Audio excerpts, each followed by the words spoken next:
안녕하십니까 전국의 유튜브 구독자 여러분, 아프리카TV 시청자 여러분. 매주 토요일 여러분과 미제 사건 관련 컨텐츠를 진행하는 토요사건 팩트의 김원입니다.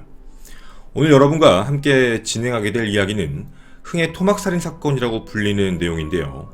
오늘 이 내용에서 우리가 생각해보고 싶은 건 가장 많이 잡혀있는 용의자, 아마 이 사람이 범인일 것 같아 라고 얘기하는 그 사람과 아니면 아예 제3자가 범인일 수 있을 가능성 둘 중에 어디에 무게가 실리는지 조금 디테일하게 들어가 보고자 하는데, 심리적인 이야기를 굉장히 많이 할 예정입니다. 따라서 본의 아니게 오늘 사건은 범인이 남긴 시그널, 즉 시신과 관련되어 있는 문제를 좀 디테일하게 얘기하다 보니 좀 시청하시는데 이런 부분에 대해서 좀 불편하신 분들, 특히나 오컬트 스토리 같은 걸 볼 때 좀 불편했다 라고 느껴지시는 분들은 시청하시는데 조금 주의해 주셨으면 좋겠습니다. 일단 첫 번째로 여러분과 시신의 발견에 대한 이야기부터 말씀을 드리겠습니다. 이곳은 포항입니다. 그리고 한 외딴 시골 마을의 여름이었는데요. 장마가 한 차례 지나고 굉장히 무더웠던 날입니다. 당시에 한 부부는 살구를 따기 위해서 함께 갈대숲 쪽을 지나가게 됩니다. 함께 지나가던 부인은 갈대밭 바깥쪽에 안쪽에 있는 살구나무 쪽, 살구가 있는 곳을 가리키며 저기 안쪽으로 들어가자 라는 이야기에 남편분은 조심스럽게 갈대를 하나씩 꺾어가면서 안으로 들어가셨던 겁니다. 그리고 최종적으로 무언가 눈에 보이게 되는 상황이 있었는데요. 당시 목격자였던 황 씨였습니다. 뭔가 보자마자 소스름치게 놀랐고 바로 뛰어나왔던 거죠. 그리고 아내에게 이렇게 얘기합니다. 빨리 나와라. 지금 빨리 나와서 경찰에 신고해야 된다. 아내의 입장도 왜 그렇게 얘기하지? 라는 생각에 혹시 이곳에 뭐 약간 뱀이라던가 이상한 동물이 있나? 라고 생각을 했는데 이렇게 얘기했다고 합니다. 다리가 있다. 분명히 봤는데 토막이 난 다리, 오른쪽 무릎 이하, 다리가 하나 있다 라고만 이야기를 합니다. 그리고 그 다리의 모습을 어떻게 표현했냐면 묻어놓은 것도 아니고요, 그냥 갈대숲 안에 그대로 놓여있는 상황이었습니다. 현장에 출동했던 경찰의 진술, 경찰의 이야기에 따르면 약간 훼손은 돼 있는 상황, 어딘가 파여 있는 건데 그건 대부분 동물들, 야생동물 쥐나 이런 들쥐 같은 게 먹었다라고 생각을 하는 게 제일 좋고요. 토막난 사람의 발 정도가 보였던 겁니다. 출동했던 경찰은 그 이외에 분명 발이 있었다라는 건 살인사건을 얘기하고 그 이외의 건 어디에 있는지를 찾기 시작을 했던 거죠. 그렇게 수색이 시작됩니다.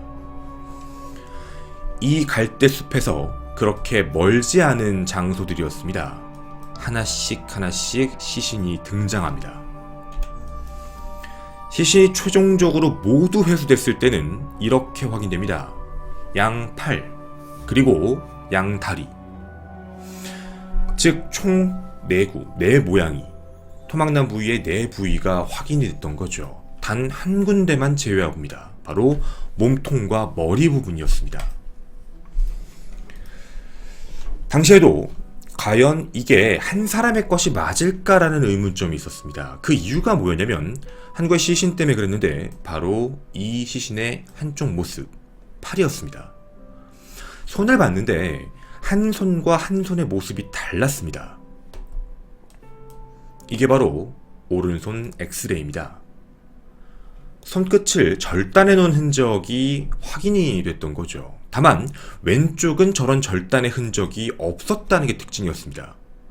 우리가 단순하게 생각할 때 여기 있는 모든 손끝을 다 잘라놨다라고 얘기하는 건 신원을 확인하지 않기 위해서 했다라고 보여지는데 왼손은 다 있다 보니까 이게 좀 다른 사람인가? 만약 다른 사람이면 연쇄살인이 되는 거죠. 그래서 이 부분에 대해 DNA 조회를 한번 해보게 됩니다. 양팔, 양다리는 모두 한 사람의 것이었습니다. 이제 경찰 입장에서 찾아야 되는 건 몸통입니다. 신원도 찾아야 되지만 몸통과 얼굴이 없으면 이건 어떻게 보면 영원히 미제로 남을 수도 있고 흔적을 놓칠 수도 있는 상황이었죠. 경찰 200명 그리고 수색견까지 동원해 근처를 끊임없이 수색을 하게 됩니다. 그런데 2주 동안 시신을 발견하지 못했던 거죠. 그렇게 2주가 지나 당시에 꽃길 조성, 코스모스 같은 걸 관리하는 조성 작업을 하고 있던 인부 한 명이 도로 옆에 이 갈대숲에서 1.5km가 떨어진 공간에서 작업을 하고 있다가 눈에 띄게 하나를 봤던 겁니다. 여기에 포대가 있지?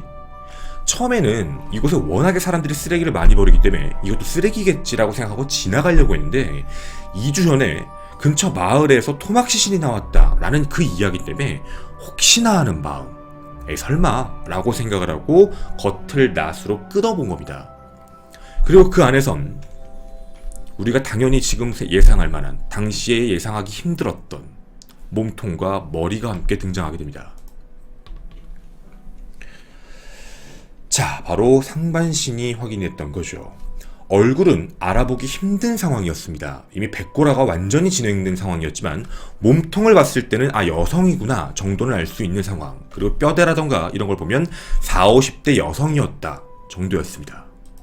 그리고 비닐 안에 어떻게 포대로 나와 있었냐면 한 번 포장을 한 게 아닙니다. 겹겹이 밀봉을 해놓은 상태라 여름이었고 습했고 더웠기 때문에 정말 심한 부패 상태가 돼 있던 거죠. 피부부터 장기까지 거의 다 어떻게 보면 상해 있다라고 보면 좋겠습니다. 자, 이제 시신에 대한 이야기를 좀 자세하게 그리고 범인의 흔적을 좀 찾아봐야겠습니다. 분명 이 사건은 토막살인 사건입니다. 여러분에게 질문을 조금 던져보고 싶은 게 있습니다. 토막살인 사건이라고 말을 던지면 우리가 떠올릴 수 있는 게 몇 가지가 있을까요? 일단 첫 번째입니다. 이 시신은 옷을 갖고 있지 않습니다. 즉 유류품이 하나도 존재하지 않는 상황. 그럼 시신 자체를 이 장소에서 했다라고 보기는 좀 어려운 거죠. 범인이나 범인들의 입장에서 보면 주변에 사람들이 들어오지 않는 공간, 자신의 루틴적인 활동에서 갑자기 누군가가 집에 들어오지 않는 자신만의 개인적인 공간일 확률이 굉장히 높다는 겁니다. 그뿐만이 아니죠. 개인적인 공간임에도 불구하고 토막을 냈다고 얘기하면 분명 배수 시스템이 존재해야 됩니다. 일반적인 창고라고 하기에는 너무 많은 흥건한 피, 이런 부분을 처리할 수 있는 상황이 아니거든요. 그러면 혼자 살고 있을 가능성이 높고 더불어 욕실 시스템까지 존재하는 공간. 그리고 시신을 유기할 때 먼 곳에 와서 유기를 했습니다. 아니면 가까운 곳일 수도 있지만 말이죠. 유기를 하는 공간까지 올 때 들고 올 수는 없습니다. 분명 자동차를 갖고 있을 확률도 굉장히 높다는 겁니다. 자, 그 다음입니다. 범인의 심리적인 부분을 같이 한번 생각해보고 싶은데요. 왜, 어째서 시신을 이렇게 만들었을까요? 토막을 왜 낼까요? 일반적인 사람들에게 시신을 토막내는 이유가 무엇 같습니까? 라는 질문을 던지게 되면 대부분 다 비슷하게 이야기를 하게 됩니다. 자기인 거 안 들키게 하려고요. 내 신원이 노출될 것 때문에. 하지만 막상 살인을 저지른 범인의 입장에서 토막살인까지 생각을 하게 되는 경우는 완전 사이코틱한 범죄자, 우리가 알고 있는 유영철이라던가 강호순 같은 그런 사이코틱 범죄자가 아니라면 대부분은 내가 이 시신을 유기하는 데 있어서 이걸 그냥 들고 가기가 어렵다, 이동에 대한 용이성이 필요하다 라고 생각을 할 때 많은 행동을 하게 됩니다. 그럼 이 시신이 과연 자신이 노출될 문제에 대해서 피해자가 신원이 노출이 안 되게 하기 위한 동작을 했을까라고 본다면 분명히 하긴 했습니다. 바로 보시는 바와 같이 손가락을 절단시켰다라는 거죠. 근데 왜 오른손은 하고 왼손은 안 했을까요? 왼손은 발견이 안 될 거야 라는 생각을 했을까요? 아니면 급했던 걸까요? 분명 범인의 입장에서는 급했을 수도 있습니다. 혹은 내가 이걸 다 잘라봤자 의미가 없다라고 생각했을 수도 있고요. 이 부분을 우리는 생각을 좀 해봐야 됩니다. 또한 범인의 입장에서 생각을 해봤을 때 시신을 유기하고 난 다음에 이쪽 장소로 왔습니다. 갈대숲입니다. 다시 한번 여러분에게 질문을 좀 던져보겠습니다. 여러분이 우연히 사람을 한 명 죽였다라고 추측해보겠습니다. 우연일 때의 가능성입니다. 정신을 차려보니 사람이 사망해 있는 상황. 그 시신을 어디에 유기하시겠습니까? 대부분 시신 유기 어디다 할 거예요? 그거 내가 사는 곳하고는 멀리 해야죠. 진짜 먼 곳에, 이런 바다, 산 이런 데다가 유기해야죠. 나라는 게 티가 안 나야 되니까. 근데 그 먼 곳에 대한 정의가 좀 이상합니다. 뭐 때문에 문제냐면 우리가 알지 못하는 먼 곳이라는 건 없습니다. 내 머릿속에 이 정도 장소는 안정적일 거야 라고 떠올리려면 한 번쯤은 가봤거나 그 장소에 대한 지리적 위치를 알고 있어야지만 이동이 가능하죠. 단순하게 나 바다에다 빠뜨릴 거야. 어느 바다로 가야 될까요? 해수욕장? 너무 위험합니다. 노출될 수 있거든요. 분명 깊은 바다에 넣어야 됩니다. 근데 우리가 생각하는 대부분의 바다는 해수욕장이기 때문에 그냥 바다에다 넣었다라고 해서 시신이 그대로 끝나는 문제가 아닌 것. 그러면 바다에다가 떨어뜨린다 라고 얘기하는 것도 쉬운 부분이 아닌 겁니다. 대부분이 자기가 생각할 때 먼 곳이라고 얘기할 때는 기준점이 깔리죠. 이곳은 안전해. 이곳은 사람이 많이 안 와. 그리고 내가 생각할 때 멀어. 바로 범인의 심리적인 거리입니다. 그래서 멀다라고 얘기하는 부분은 우리가 생각하는 거리적 먼 게 아니라 자기가 생각할 때 다른 사람들과 먼 곳, 일반적인 사람들이 잘 가지 않는 공간, 거기는 사람이 없을 거야. 자신의 생각에도 여러 번 가봤던 곳, 그리고 그쪽 지리에 대해서 정확히 알고 있는 곳, 이럴 확률이 가장 높습니다. 왜냐하면 지금 이곳입니다. 이곳을 보시게 되면 아까 말씀드린 대로 갈대숲이라고 얘기했는데요. 그 누구도 들어갈 이유가 없는 공간이기도 합니다. 특별한 이유가 아니라면 너무나도 갈대숲이 높기도 하고요. 그리고 이 장소가 일반적인 길이나 있는 장소가 아닙니다. 이 안쪽으로 들어가려면 더 안쪽으로 걸어서 들어가야 되는 상황. 그럼 자동차를 끌고 온 범인이 시신을 들고 여기까지 온 뒤 더 안쪽으로 들어가서 시신을 한 구씩 뿌렸다. 그런데 뿌리는 흔적도 다르게 뿌렸습니다. 갈대숲에는 팔 쪽, 다리 쪽을 뿌렸고 1.5km가 떨어진 곳에는 머리와 몸통을 떨어뜨리고 갔다. 범인의 심리적인 부분을 봤을 때는 과연 사이코틱한 범죄자였을지, 아니면 이게 다른 문제 때문에 살인을 저질렀고 무언가 좀 다급해서 그런 건지에 대한 차이인 거죠. 이제 여러분에게 이 질문에 대해서 조금 더 구체적으로 갈 수 있는 힌트도 하나 더 드리도록 하겠습니다. 시신을 발견했을 때 머리와 몸통 쪽이 한 구가 확인이 됐죠. 이 부분이 너무나도 부패가 심했지만 뼈는 거짓말을 하지 않습니다. 설골이 깨져 있었습니다. 아마 설골을 기억하시는 분들이 계실 겁니다. 설골이라는 건 목에 있는 얇은 뼈인데요. 대부분 목을 매거나 누군가가 목을 강하게 조를 때 대부분 깨집니다. 그러면 설골이 깨져 있다라고 얘기를 하게 된다면 누군가가 목을 졸라 죽였다라고 얘기하는 게 더 확률이 높은 거죠. 목을 졸라 죽였고 만약 사이코틱한 범죄자라면 나는 정말 이 사람에 대해서 묻거나 모든 행동에 대해서 안정적이라고 판단했다면 강호순이나 유영철처럼 어딘가에 묻거나 아니면 안정적으로 움직이는 루트를 택했을 겁니다. 그런데 이 범인은 좀 특이하게도 자기가 뭔가 누구에게 보여주고 싶다라는 과시욕은 절대 아니었죠. 자신의 심리적인 거리에서 먼 곳이라고 느껴지는 곳에 갖다는 놨는데 갈대숲이라는 공간에 감추려고 했고 포장지를 겹겹이 쌓아서 감추려고 했던 시신, 사람들의 눈에 안 띄겠지라고 생각한 곳에 떨어뜨리고 지나갔다. 한쪽은 손가락을 잘랐지만 한쪽은 자를 수가 없었다. 약간의 다급함이 느껴지기도 합니다. 즉 범인이 했던 시그널을 보게 되면 그렇게 계획적으로 움직였다라고 보기에는 어려운 상황이라는 거죠. 죽이려고 죽였다는 게 아니라 우연히 죽였는데 이걸 처리할 수 있는 방법이 없다라고 판단해서 이런 방법을 썼을 확률이 높지 않을까 합니다. 다음입니다. 시신에 대한 평면적인 모습이었습니다. 바로 이 모습, 뼈의 단면입니다. 당시에 확인됐던 다리뼈와 그리고 팔, 어깨뼈의 단면에 대한 이야기인데요. 이 단면도 굉장히 눈에 띄었습니다. 자, 이 모습입니다. 지금 여러분이 좀 흐릿하게 보이실 테지만 단면의 각도를 봐주시면 아마 여러분이 보실 때 이렇게 내려오고 또 한 번 꺾입니다. 즉, 2번 했다는 얘기죠. 단면이 날카롭습니다. 톱 같은 걸 썼다라는 느낌이 드는데 분명 힘이 들었다라는 느낌. 하다가 좀 쉬었다가 다시 했다. 범인이 혼자보다는, 2명보다는 혼자일 확률도 분명히 좀 더 강하고 이 부분을 조금씩 경험치가 없는 상황에서 처리를 했다는 거죠. 자, 그럼 이런 식으로 한 뒤 시신을 옮긴 사람이었던 겁니다. 범인에 대한 모습은 어느 정도 유추가 되어가고 있는 상황입니다. 그러면 이제 이렇게 가보겠습니다. 사이코패스 같은 범죄자라면 면식범이 아닙니다. 비면식범입니다. 그럼 그냥 죽인 겁니다. 그리고 토막을 내고 그리고 그걸 이제 세상에 공개를 하려고 했던 거겠죠. 아니면 아예 감추려면 제대로 묻고 감추든가. 이 범죄자는 만약 사이코틱한 범죄자가 아니라면 우발적으로 죽인 뒤에 그리고 행동 자체를 되게 어떻게 보면 가볍게 디테일하지 않게 행동을 했을 확률이 높습니다. 그러면 이제 왜 죽였을지입니다. 피해자가 도대체 누구고 그리고 왜 죽였을까? 첫 번째에 대한 시그널, 목을 졸랐다.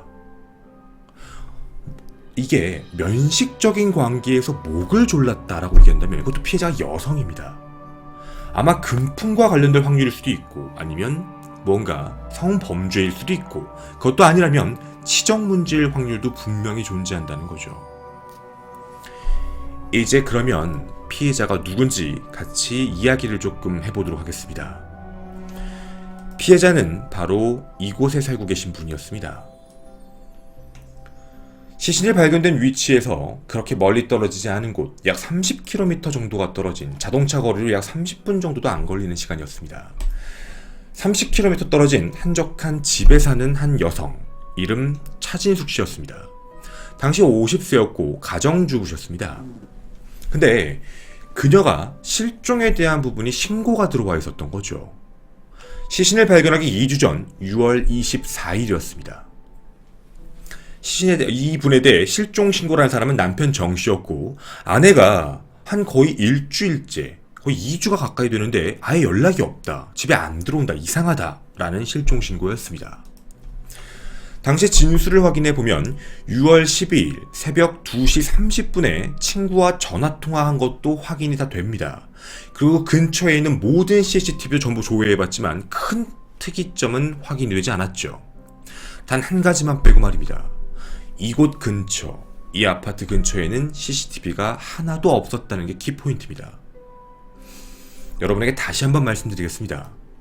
이 아파트, 어쩌면 산 안에 있는 요새 같은 아파트였는데 이 아파트 근처 쪽에는 어디에도 CCTV가 없어서 차진숙 씨의 행적을 확인할 수가 없습니다. 그런데 도로 쪽으로 나가면 전부 다 CCTV가 존재합니다. 자, 이제 그러면 행적을 하나씩 확인해 보도록 하겠습니다. 그날의 행적입니다. 당시 남편 정 씨와 살고 있었는데 남편의 진술로는 이렇게 합니다. 바로 그날 남편이 시장을 갔다 온 뒤 오후에 아내 정 씨와 최 씨는 집에서 함께 낮술을 했다. 둘 다 술을 먹는 걸 좋아했기 때문이다.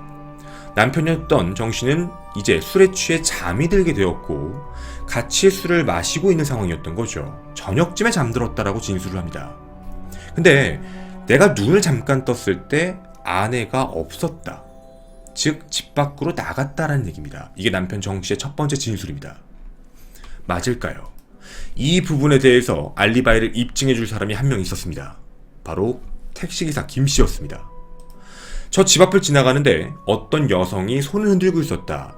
시간이 9시 반에서 10시 사이였고 그 여성이 바로 차진숙 씨다. 정신은 그렇게 없는 상태가 아니었고 뭐 이렇게 옷도 빼입은 상태였다.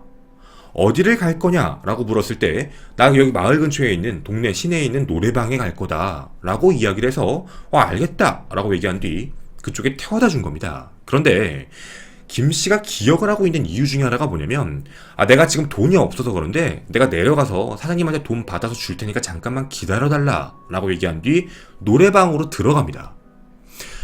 5분 10분이 지났는데도 그 안에서 나오지 않게 돼서 택시기사 김씨는 뭐지? 라고 생각한 뒤 그 안으로 들어갑니다. 노래방 주인에게 아까 왔던 여자가 돈 준다고 하는데 왜 돈을 안 줍니까? 거기에 있는 사장은 난 그런 사람 모르는데? 아까 들어왔던 여자 저 뒤쪽 길로 갔어요 라고만 이야기를 합니다. 당시에 김씨는 이 여자가 어디 갔지라는 생각에 각 노래방에 있는 문을 다 열어봤지만 그 안에 차씨는 없었습니다. 즉 뒷문으로 그냥 나간 겁니다. 자, 그러면 여기까지 행적은 확인이 됐던 겁니다. 그리고 그 다음 행적이 바로 핸드폰. 다음날 이제 새벽이 됐던 새벽 2시 30분 친구와 전화통화한 것까지 확인됩니다. 밤 10시부터 2시 반까지는 술을 마신 걸로 확인이 되고 있고요.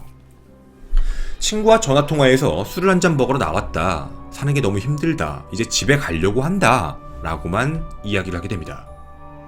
그럼 여기까지 행적은 확인이 됐던 거죠. 그 다음 차 씨의 마지막 행적지는 바로 이곳이었습니다.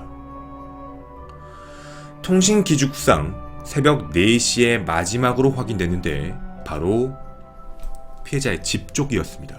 그러니까 다시 집으로 돌아왔다는 겁니다. 자, 이제 그러면 남편 정 씨의 이야기를 다시 들어봐야 될 상황입니다. 남편 정 씨는 이런 이야기를 합니다. 아, 맞아요. 4시쯤에 집에 들어왔어요. 나도 잠결에 깼는데 아내가 들어와서 다시 가방에 옷을 막 챙기고 있더라고요. 아내한테 어디가? 왜 또 나가? 라는 얘기를 했었어야 되는데 그냥 피곤해서 자버렸어요.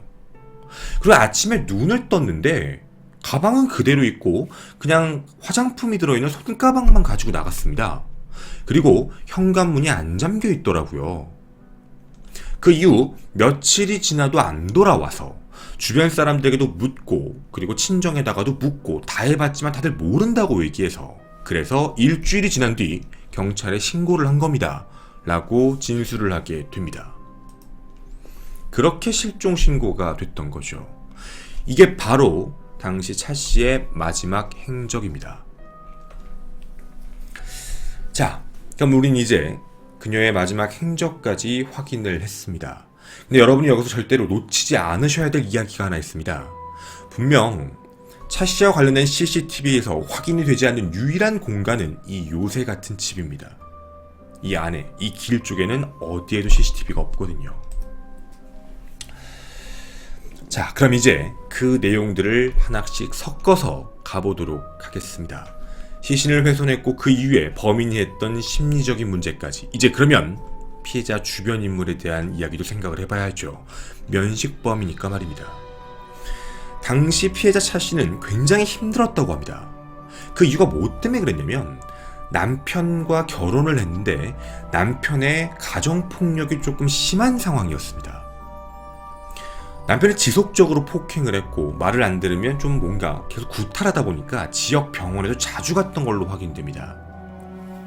해서 최초에 경찰은 남편에 대한 부분도 당연히 용의선상에 올렸는데 용의선상에 올리기 전 한 남자가 등장합니다.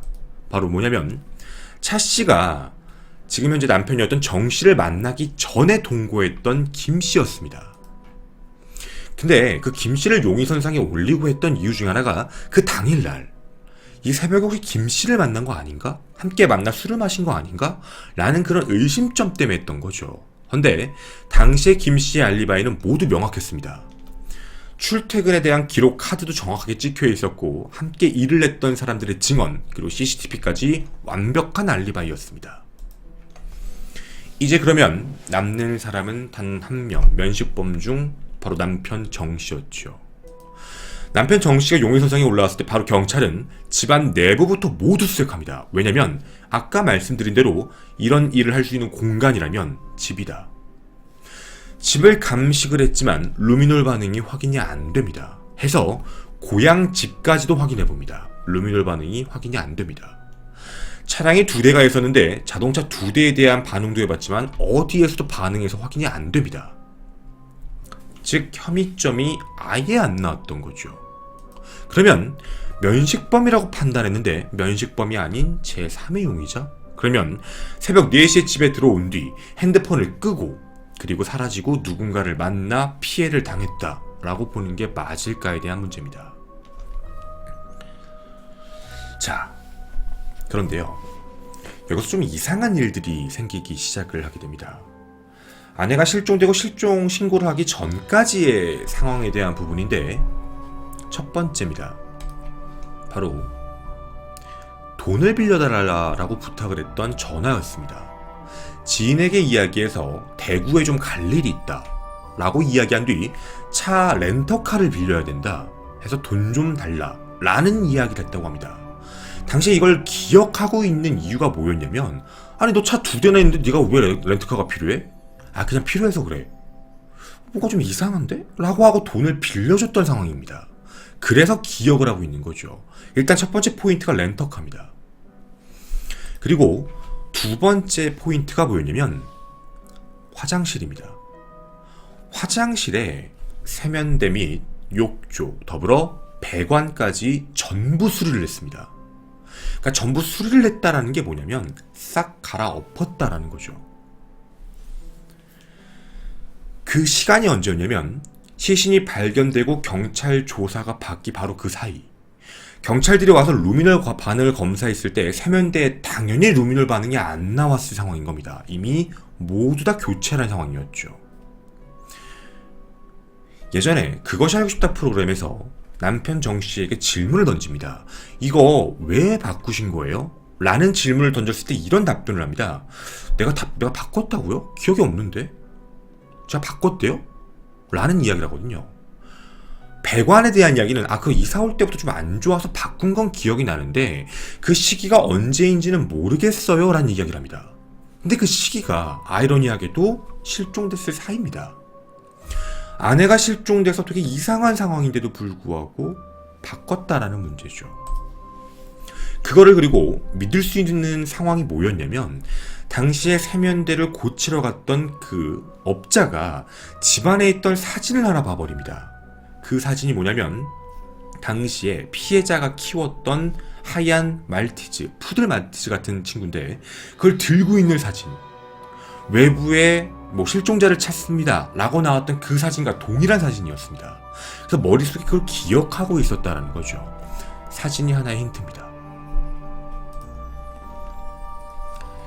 해서 당시에 분명히 거기에 갔다라고 밖에 보여지지 않는 상황입니다. 그리고 또 있습니다. 우리가 머릿속에 생각을 할 수 있는 것 중에 하나, 욕실에서 시신을 훼손했다? 그러면 당연히 물을 써야 됩니다. 평균 수도 사용량에 대해서 조회를 조금 해봤는데요. 그 수도 사용량이 굉장히 이상합니다. 평균적으로 4인 가족 기준 18톤에서 20톤 정도가 월에 소비가 되는데요. 그 정도면 각각 약 5톤 정도를 한 달에 쓴다는 겁니다. 근데 당시에 딱 그 시간, 아내가 사라졌던 그 시기에 갑작스럽게 물을 씁니다. 그 짧은 사이에. 아내도 없는 상황에 집에 혼자 있는 사람이 당시 9톤을 씁니다. 근데 이 9톤이 그 정도 시간에 나올 분량이면 샤워도 하루에 계속 여러 번씩 해야 되고 물도 계속 틀어놔야 되고 쌀도 세탁기도 계속 돌아가야 되는 상황입니다. 그래야 9톤을 쓸 수 있는 양이 나오거든요. 그리고 또 하나 이상한 증거가 나옵니다. 아까 말씀드렸던 포대입니다. 겹겹이 포대가 쌓여 있었다라고 말씀을 드렸죠. 근데 그 포대와 포대, 또 포대와 포대 사이에 털이 발견됩니다. 그 털은 애완견 털입니다. 하얀색이고 꼬불꼬불합니다. 문제는 강아지의 털은 DNA 조회가 안 되기 때문에 이게 원래 키웠던 강아지랑 같을까는 알 수 없지만 의심을 하는 겁니다.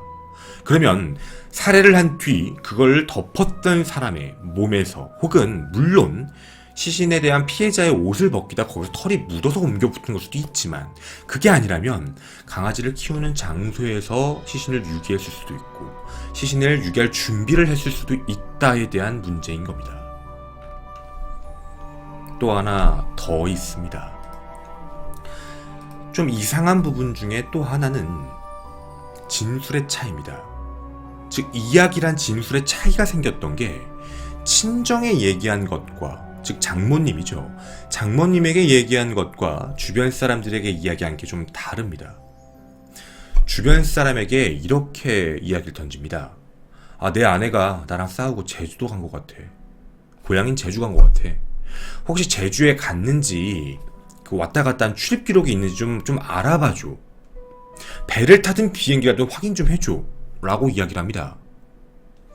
근데 좀 이상한 게 뭐냐면 장모에게 전화해서는 장모님 아내가 지금 포항에 있어요. 빨리 오세요. 포항으로 오셔서 저랑 같이 대구에 가서 좀 데리고 옵시다. 오셔야 돼요 빨리. 제주에 계신 장모를 계속 부르고 있었던 상황입니다. 그러니까 아내가 대구에 있다라고 얘기를 하면서 친구에게 전화할 땐 제주에 있다고 얘기를 했던 거죠. 왜 이런 얘기를 했을까에 대한 이상한 상황인 겁니다. 자, 그리고 하나 더. 마지막 의심점입니다. 시신 위에서 발견된 이제 어떻게 보면 하나의 음식물인데요. 그 음식물이 과일입니다. 과일 씨 같은 게 나오게 되는데 그 과일 씨가 대부분 위안에서 남게 되면 식사를 하고 사망한 시간까지 2시간 내외 정도, 그걸 죽상이라고 부릅니다. 그걸 2시간 정도를 살펴보게 되는데 죽이 된 상황인 거죠. 2시 반에 집에 간다라고 얘기했습니다. 그리고 4시에 집에 도착했다라고 얘기했고 핸드폰이 꺼졌다라고 얘기를 했죠. 그러면 4시 정도의 시간이 1시간 반에서 2시간 정도가 됐을 상황. 그러면 이곳에서 사망해야 됩니다. 그래야 그 안에 음식물이 남아있는 거죠. 이 모든 장소들이 이상합니다. 그리고 마지막 의심점. 남편 정씨는 시신 유기 장소에 대해 아는 바 없다라고 얘기합니다. 가본 적도 없다. 그런데 그곳이 과거 거주지입니다. 남편 정씨가 옛날에 살았던 장소가 바로 그곳이었습니다. 자, 지금까지 이야기를 드린 건 남편 정씨를 타겟으로 놓고 이야기한 건 아닙니다. 그런데 분명 이곳은 요새 같은 공간입니다. 분명 예를 들어 아내 차씨가 왔다 갔다 했고 밖에서 차를 탔다라고 얘기하면 외부에서의 CCTV는 전부 노출되고 외부에서 전부 확인은 됐습니다. 그런데 4시에 집에 들어갔다라는 그 이후에 차씨는 어디에서도 나오지 않았습니다. 그럼 이 내부 어딘가에서 밖으로 나올 때 누구의 차를 탔고 어떻게 이동을 했는지는 모르겠지만 그 이후에 시신으로서 30km 떨어진 곳에서 확인이 됐던 거죠. 그리고 가장 의심점이 가는 상황이 바로 이겁니다. 저희도 그것이 알고 싶다라는 프로그램을 봤는데요. 남편 정씨의 대화의 화법이 이상합니다. 아내가 사망했습니다. 남편의 입장에서 할 얘기가 무엇이 있을까요? 분명 남편 정씨는 초반부에도 아내를 되게 그리워한다. 아내가 좀 그렇게 해서 마음이 아프다라고 얘기했던 사람인데 이런 말을 합니다. 맨날 술 먹고 돌아다녔지. 술 먹고 모르는 남자들하고 술도 먹었어. 옛날에 만났던 사람도 연락도 되게 많이 했고. 한편으로는 마음이 아픈데 한편으로는 씁쓸하다. 이런 표현을 자꾸 합니다. 이 이야기를 다시 역으로 이야기하면 살해 동기일 수도 있다는 거죠. 왜 죽일 수밖에 없었는지. 물론 의심점일 상황입니다. 모든 정황과 모든 상황이 가리키고 있는 사람은 한쪽일 확률이 높습니다. 비면식범이라면 사이코틱한 범죄자일 확률이 높은데 면식범이라면 굉장히 어설픈 범죄자, 그리고 그거에 대한 흔적과 증거를 많이 남길 수밖에 없는 상황. 그런데 당시 초기 수사가 실패됐던 문제가 있었습니다. 처음부터 용의선상에 올렸으면 집안에 있었던 세면대 교체, 배수구 교체에 대한 부분을 확인을 했었어야 되는데 그 부분을 당시에 확인을 못했던 거죠. 여러분이 생각하시기에 이 사건의 범인이 누구라고 생각이 드십니까? 남편 정씨였을까요? 아니면 정말 제3자가 범인이었을까요? 저는 토요사건 팩트의 김원이었습니다. 감사합니다. 주목하고 싶었던 게 뭐냐면 핸드폰입니다. 핸드폰을 왜 껐을까? 물론 그냥 뇌피셜인 거죠. 자, 입장을 좀 바꿔서 이야기를 좀 해보자면 남편이 진술을 했던 부분에서는 아내가 내가 잠깐 깼는데 아내가 집에 들어와 다시 나갈 채비를 했다. 근데 나가지 않고 현관문만 열려 있었다. 즉 아내가 집에 들어온 것까지는 맞는데 다시 나갔어요 라는 얘기를 합니다. 근데 그 아내가 핸드폰을 껐다라고 얘기를 하고 있는 거거든요. 근데 이걸 조금 더 논리적인 부분 아니면 좀 상식적인 부분을 좀 바꿔서, 물론 뇌피셜입니다, 이야기를 조금 바꿔보게 되면 남편의 입장, 그동안에 폭행이 있었다. 그리고 좀 뭔가 어떻게 보면 이제 술 먹는 부분에 대한 그런 문제 때문에 폭행이 그동안 자주 있었다라는 전제라면 아내가 새벽에 나가서 술 먹고 들어왔을 때 남자였던 정씨가 어떤 행동을 했을지 깨어났다면 말이죠. 뭘 하려고 했을지에 대한 확인점입니다. 핸드폰 줘봐. 물론 뇌피셜입니다. 그 핸드폰을 줘봐라고 했을 때 그 핸드폰을 껐던 사람이 누구일지, 아니면 그 핸드폰을 부쉈거나 뭔가 말다툼이나 싸움 문제 때문에 그런 상황에서 우발적으로 화가 나서 그 안에 있었던 내용이라던가 무언가 일이 있었다라는 부분으로 만약 목을 졸랐다라는 부분이라면 우발적으로 이제 분노 표출일 확률도 분명히 있다. 그러면 집 안에서 발생되는 일인 거죠. 그럼 치정 문제인 겁니다. 그러니까 물론 그 전후 상황을 좀 매치를 시켰을 때 얘기하는 그 집안에서 벌어진 상황인 거죠.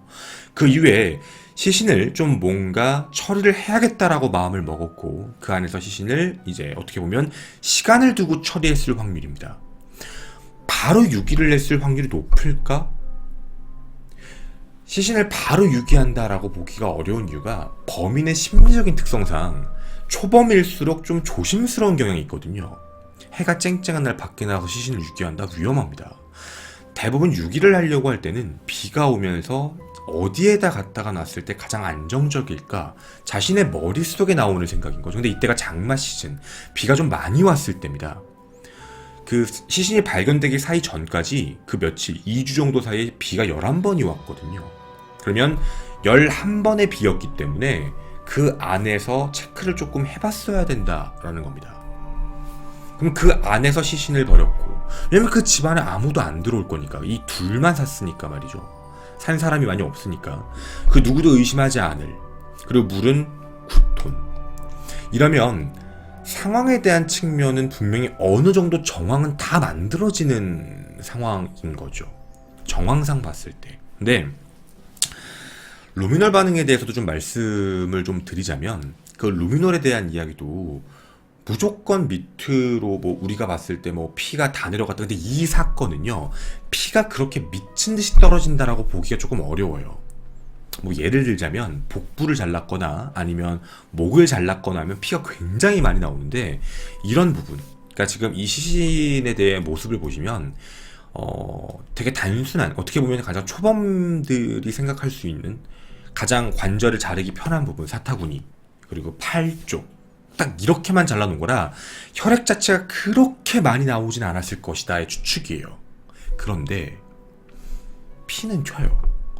그러니까 톱을 쓰건 뭐라건 피는 분명히 튈 수밖에 없는, 이미 사망을 한 상태면 펌핑은 안 되는 거죠. 그러니까 이게 좀 다른 상황이에요. 경험치에 다른 문제긴 한데, 사람이 살아있는 상태, 즉 심장이 뛰고 있는 상태에서 혈관을 끊어버리면 당연히 피가 펌핑의 압력 때문에 피가 튀어요. 근데 심정지가 온 상태에서의 이런 부분은 피가 흐르는 문제들. 근데 범인의 심리 상태가 되게 중요한 것 중에 하나는 이게 이런 거예요. 톱을 쓰게 되면 이게 뭔가 이렇게 팔을 천천히 하는 건 아니잖아요. 톱을 계속해서 쓰다 보면 피가 왔다 갔다 하면서 흔들리면 피가 튈 수밖에 없어요. 근데 그 피가 튀었을 때 어디에 튀었을지를 모르는 거예요. 그러니까 그들의 입장에 대해서, 범인의 입장인 거죠. 그러니까 세면대를 교체했다라고 보여지는 이유가 사실 그거예요. 그러니까 원칙적으로 2주 3주 지났을 때 왁스 뿌리고 이러면 그 우리가 얘기하는 그 배관 있죠. 특히 아파트 욕실 배관은 뚫기가 어려워요. 그거 언제 찾아요? 그리고 그 안에다 뭘 뿌리냐에 따라 다르기 때문에 그 부분은 티가 안 날 수도 있거든요. 근데 범인의 입장은 늘 생각이 똑같대요. 내가 생각하지 못한 부분. 혹시 이런 생각해 보셨어요? 이거 좀 더러운 얘기일 수도 있는데 심리적인 문제 때문에 인용하는 거니까 좀 이해 좀 해주세요. 술을 드시거나 어떤 뭐 아니면 뭐 술이 깨서라도 마찬가지인데, 여러분이 오바이트 같은 걸 하게 되면 예상치 못한 공간에 묻는 경우가 있어요. 그러니까 나는 이렇게 묻은 공간을 닦았다라고 생각을 하는데 팔 같은 데 묻었다거나 아니면 신발에 튀었다거나, 난 안 튀었다고 생각을 했는데 튀었네? 라는 생각이 드는 거죠. 그러니까 자기는 충분히 했다라고 생각이 드는데 집안에서 이렇게 우연히 봤을 때 여기 피가 묻어있네? 피가 묻어있네? 이런 생각을 하게 되는 거예요. 그러니까 처음에는 티가 안 나는 거죠. 그러니까 자신의 시야에 피가 안 보이는데 시간이 조금 지나면 거기에 피가 보이고 피가 굳은 게 보이죠. 이렇게 되면 닦아도 계속 나온다라는 생각이 들 수밖에 없어요. 이렇게 되면 이걸 의심을 받더라도 뜯어 고치는 게 정상적 행동이에요. 왜냐면 너 이거 왜 뜯어 고쳤어?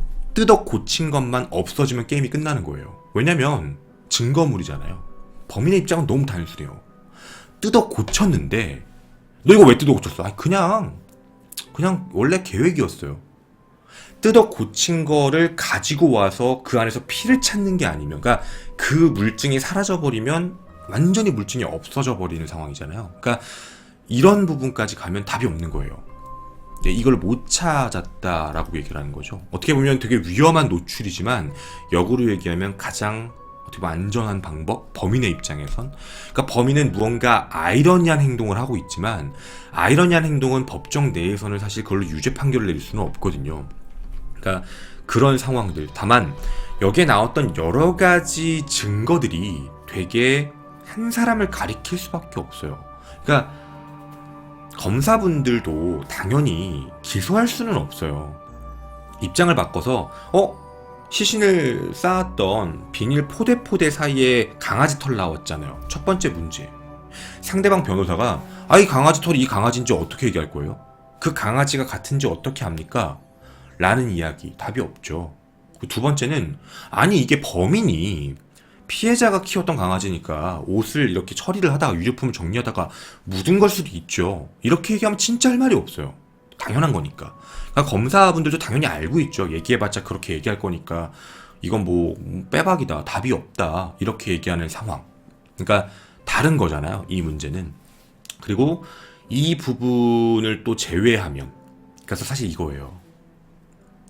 저희는 이렇게 생각을 해요. 자르니까 피가 너무 많이 나오는 거예요. 그러니까 피가 더 나오는 거예요. 그러니까 그렇게밖에 생각이 안 들어요. 왜 한쪽은 잘랐고 왜 한쪽은 안 잘랐지에 대한 의문점 있잖아요. 그게 정말 신원을 아예 확인을 안 시키게 하고 싶었다면 잘랐을 텐데, 뭔가 느낌상 이게 너무 계속 피가 나오거나 처리하기가 너무 불편하다? 라는 느낌. 그리고 쉽지가 않아요. 힌트가 남을 수도 있거든요. 그러니까 팔은 잡아서 그냥 이렇게 그으면 되는데 손은 대고 긁어야 되거든요. 그러니까 대고 긁어야 된다라는 이야기는 역으로 이야기를 하면 밑이든 어디든 그게 닿을 수도 있다는 얘기예요. 이게 탁탁탁 하면 이게 닿잖아요. 그러면 그거의 기스조차도 다시금 생기는 문제예요. 그래서 그거에 대한 부분을 말씀을 드리는 거예요. 이 부분에 대한 거. 이렇게 긁으면 그럴 수 있다. 그래서 이 문제는 그러니까 이 부분에 대한 문제는 조금 좀 더 생각을 조금 해봐야 되는. 그래서 이 전체적인 문제를 봤을 때 심증은 좀 들어가는데 뭐라고 할까, 직접적인 증거에 대한 부분은 그렇게 막 디테일하게 정확하지는 않다? 막 이런 정도인 것 같아요. 그래서 이 부분에 대한 거는 저희도 이제 준비를 하면서 검찰분들, 경찰분들이 검경이 왜 기소를 못했는지를 대충은 이해할 수 있을 것 같아요. 그래서 아마 이래서 그러지 않았었을까?